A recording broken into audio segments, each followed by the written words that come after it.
The first raindrop tapped the windshield with a faint plink, nothing remarkable, until the sky let loose its fury.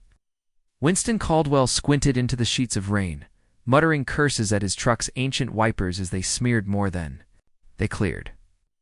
Turning onto the narrow, unmarked forest path, his headlights caught a strange gleam between the trees, something that clearly didn't belong. "That's definitely not standard forestry gear," he muttered, bringing his truck to a muddy stop. Rain battered his canvas jacket the moment he stepped out, boots sinking into the soggy ground. His calloused hands fumbled for the flashlight, its beam slicing through the dark to reveal what looked like a metal hole wedged into the forest floor. Winston's heart gave an uneven flutter. After 46 years, repairing everything from kitchen appliances to cutting-edge aircraft, he knew the extraordinary when he saw it. The vessel, if one could call it that, had crash-landed, no doubt. What had likely been a pristine white exterior was now buried under mud and forest grime. Its elegant teardrop form was unlike anything Winston had ever worked on. Without thinking, he brushed off a patch of soil from what looked like a viewport. "Well now," he murmured, "what kind of mess did you land yourself in?" At sunrise, Winston returned armed with buckets, rags, and the gentle cleaners he reserved for only his most delicate restorations. Locals saw his truck heading into the forest each day and soon began whispering by the end of the week. Half of Pinewood figured old Winston Caldwell had finally gone off the rails, cleaning up alien garbage at his age. Marjorie from the diner scoffed as she topped off mugs of coffee. "Told you all those secret planes scrambled his brains." Winston paid no attention to the talk. Each day, he carefully restored another piece of the strange craft, always wary not to damage anything vital. On the 9th day, he uncovered something resembling a control panel. His fingers, stiff with age yet practiced, traced the curious markings. A soft click answered him, and a low hum stirred from within. "Now we're getting somewhere," he said, smiling faintly. Winston had never married, never had kids. Machines were his family. This one, though the next morning, Winston arrived to find crazy old man spray-painted across the cleaned section of the hull. He sighed, reaching for his solvent. People always feared what they didn't understand. It was the same story every time. He'd spent decades watching the military bury incredible technologies. He wasn't about to be rattled by small-town ignorance. "Good morning, beautiful." He greeted the ship, patting its side as he scrubbed at the vandalism. "Don't worry about the locals. They wouldn't know a miracle if it danced the Macarena."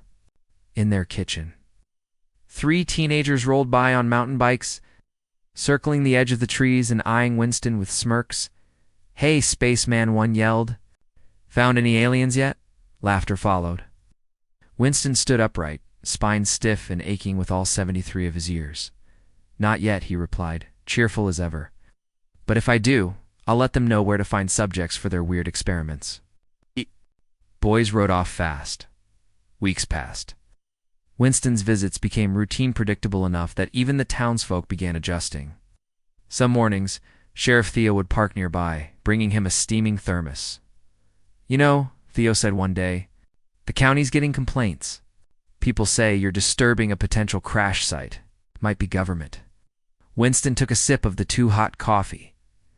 "If it was government," he said, "men in suits would have roped off half this forest before I even saw it.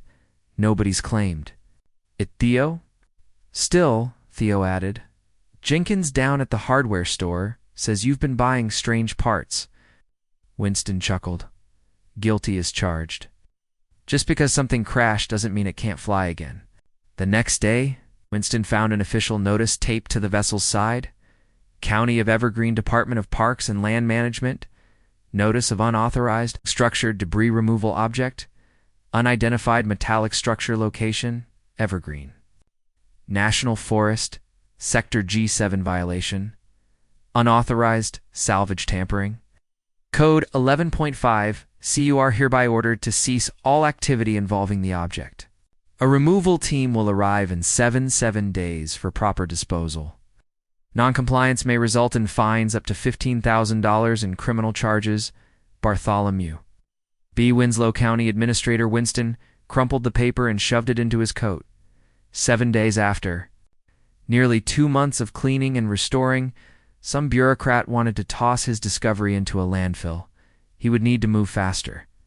That night, Winston dragged out an old footlocker from beneath his bed. Inside were military contractor badges, medals, and service awards mementos of decades spent working on classified programs most civilians couldn't imagine. At the bottom, wrapped in an aging cloth, was something he'd nearly forgotten. A compact diagnostic interface designed to connect with almost any system. He'd taken it the day they shut the project down as only real act of rebellion. Tonight, it might finally serve its purpose. At dawn, Winston arrived early, truckloaded. With gear from his shop, the forest seemed unnaturally still. Kneeling beside what he believed was the access panel, he gently plugged in the old device. "Let's see what you're hiding," he murmured. For several minutes, nothing happened. The screen remained dead. Then, abruptly, it lit up covered. In unknown glyphs and alien code, Winston's fingers trembled as he cycled through connection settings. On the 23rd try, something changed. This wasn't some black-budget stealth jet. This was something entirely different. Detach the device, heart pounding, and turned back to cleaning with a new sense of urgency. He concentrated now on what he suspected were the external sensors. Around noon, a forest ranger's vehicle rolled up beside his truck. A woman in a sharp uniform stepped out, clipboard in hand. "Mr. Caldwell? I'm Ranger Patel. I'm here to notify you that you're interfering with an ongoing investigation of a potential crash site. We've received reports of unauthorized salvage." Winston wiped his hands on a cloth. "This isn't salvage," he said. "It's restoration. There's a difference." Patel glanced toward the partially cleaned hole. "Double quotes, sir. Whatever this is, it has to be assessed by proper authorities. I've been instructed to give you a final warning before scheduled removal."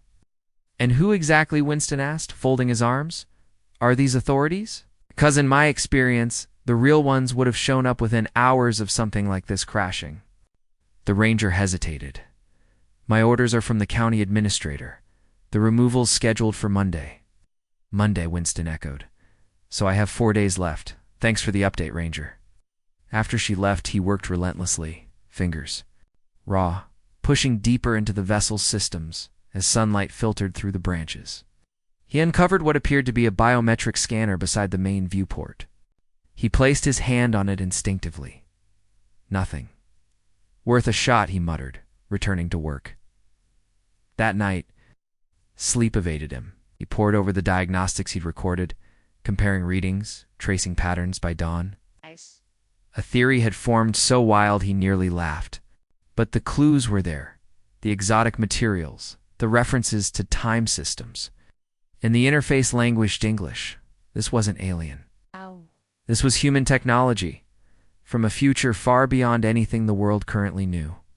Winston returned, armed with a car battery and some voltage converters.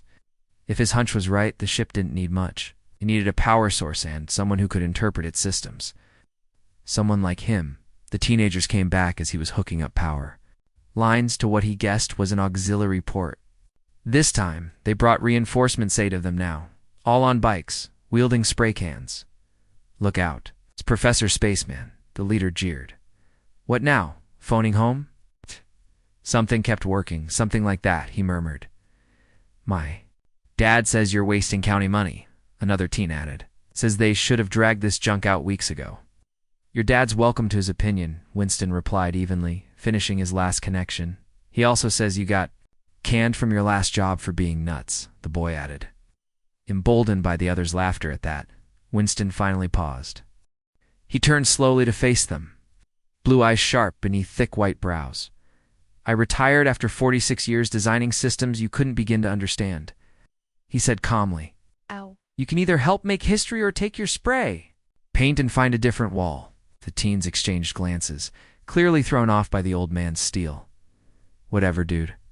It's just junk," the leader muttered.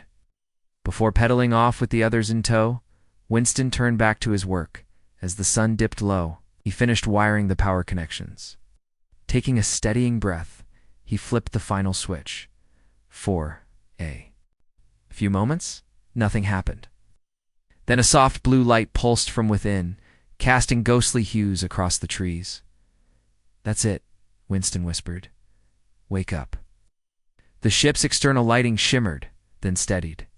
Winston watched, astonished, as mud and debris began to slough off, revealing a smooth white hull beneath immaculate, untouched.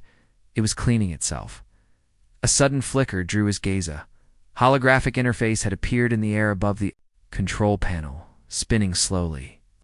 It showed a 3D model of the ship, surrounded by cascading streams of data. Winston reached toward it instinctively. His fingers passed through, but the image reacted, zooming in on the area he'd touched. "Incredible," he murmured. A faint mechanical whir shifted his attention.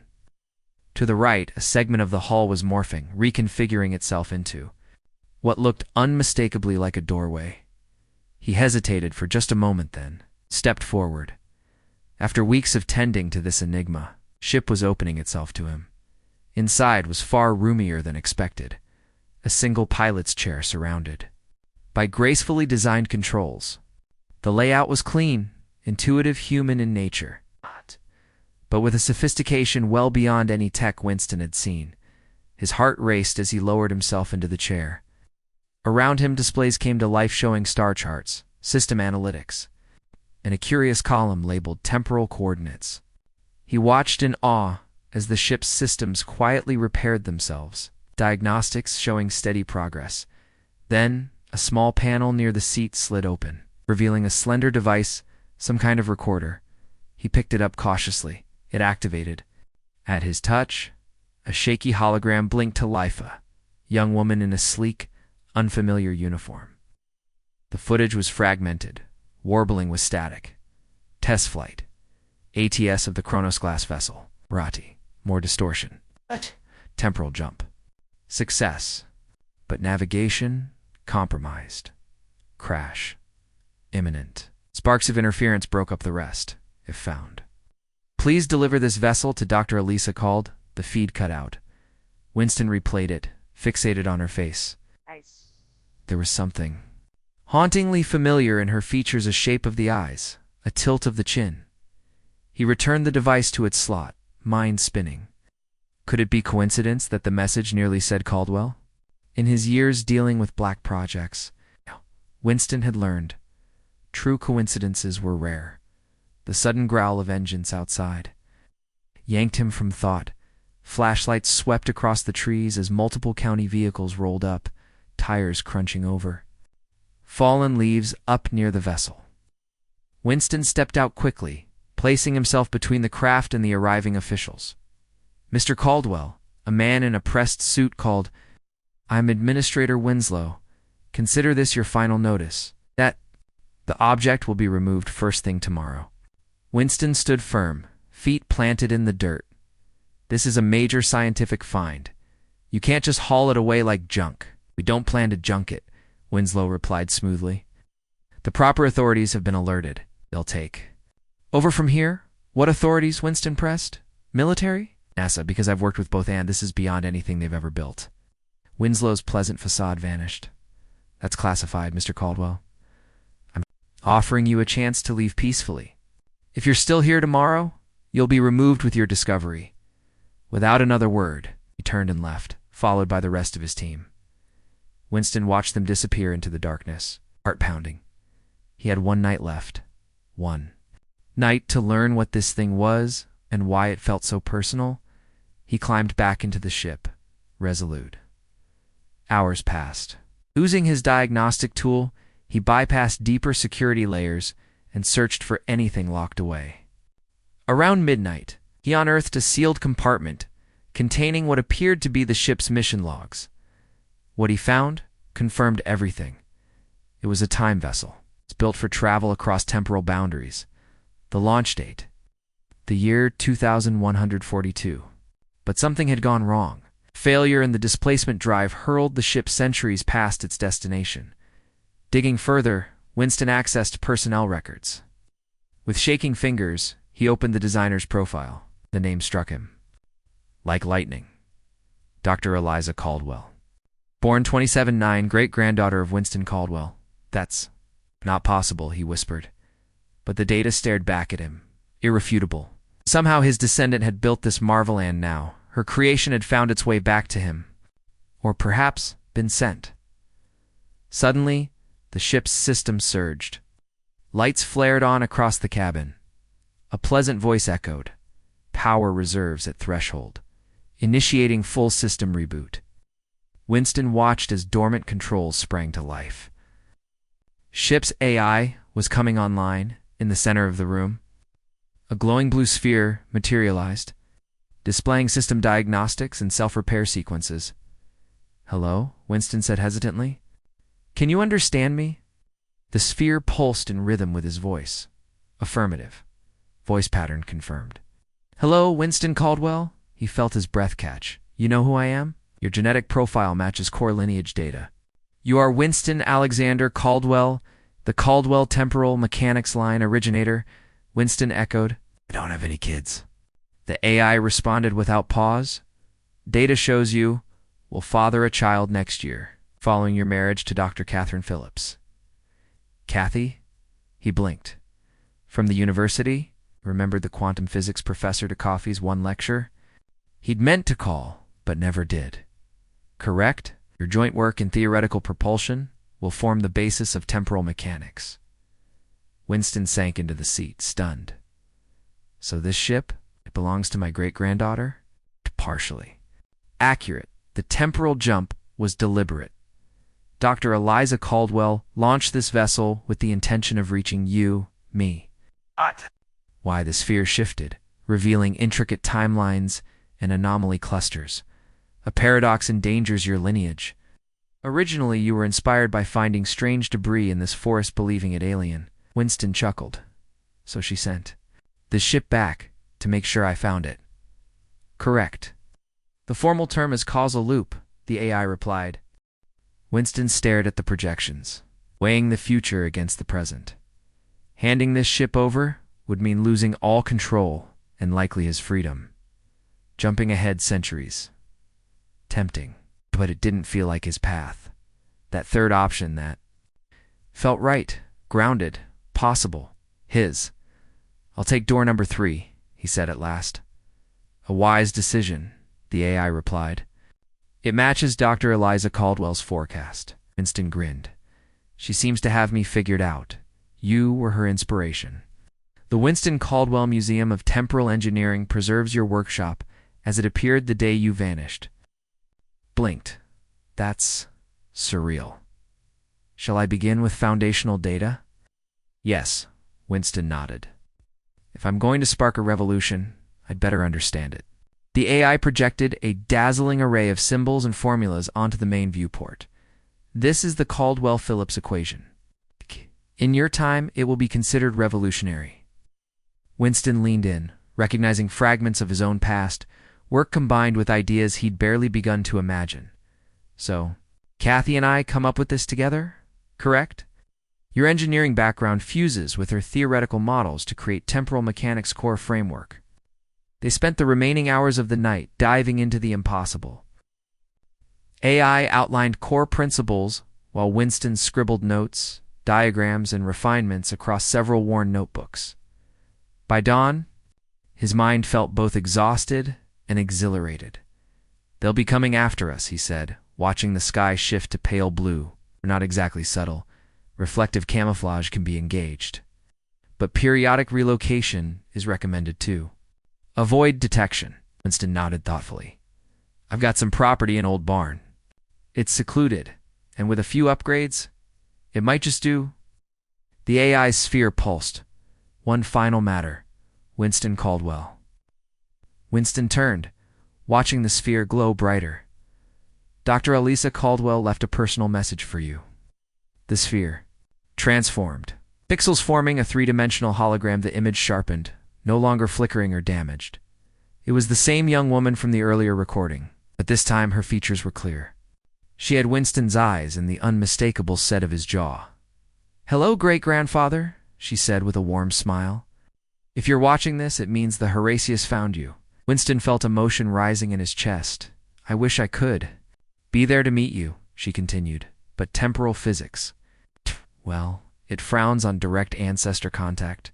She laughed. Sound so familiar it made Winston's eyes sting. Your discovery of what you believed was alien tech is what inspired your theories. Those theories eventually gave rise to true temporal travel. Her smile faded, replaced by a more serious look. The paradox, of course, is that the ship you found wasn't alien. It was my designer great-granddaughter sent back, so you could discover it and begin the work that leads to me. She paused. I know it's a lot to take in, but you've always adapted better than most. The ship's AI will help. It knows what you need to learn, what you're not ready for yet. Her smile returned. Live your life. Fall in love with Kathy. Write your equations. Not trust that things will unfold as they must. We're the start of something extraordinary, she winked. Owen, the county administrator, giving you trouble? In my time, Winslow Park is named after him. Ironically, it's where the Temporal Academy stands now. History's funny like that. The image faded, leaving only silence and empty air. Winston wiped his face, then turned to the console. AID? You have a name? A designation as Temporal Assistant and Navigation System? However, Dr. Caldwell referred to me as TANS. Winston nodded. All right, TANS. Power down to minimum systems. Activate the camouflage. I'll be back tonight with the trailer. I've got the perfect place to hide you. Understood, Winston Caldwell. And may I say, it is an honor to meet the founder of Temporal Mechanics. Winston chuckled, stepping toward the exit. The honor's all mine, TANS. Not every day a man gets to meet his own legacy. As he hiked down from the ridge, Winston's thoughts were already moving ahead. He'd call Catherine Phillips tonight. Invite her to dinner. Show her some of the math he'd scrawled in his notebook. Together, they'd start something that would one day bend time. Behind him, the Horatius shimmered and vanished into the landscape, its reflective camouflage, rendering it nearly indistinguishable from the rocky slope. To a casual hiker, it would seem like just another boulder. But Winston knew it was still there, waiting a gift from the future. Promise. 3 days later, Administrator Winslow marched up to Winston's porch. The old man sat peacefully in a rocking chair, sipping iced tea. Where is it? Winslow snapped. The craft. Where'd you move it? Winston looked up mildly. Craft. Oh, you mean that heap from the woods? I assumed your people carted it off. Don't play games. We have witnesses. I saw it fly with you aboard. Winston took another sip. I'm 73. How do I look like I've been flying anything recently?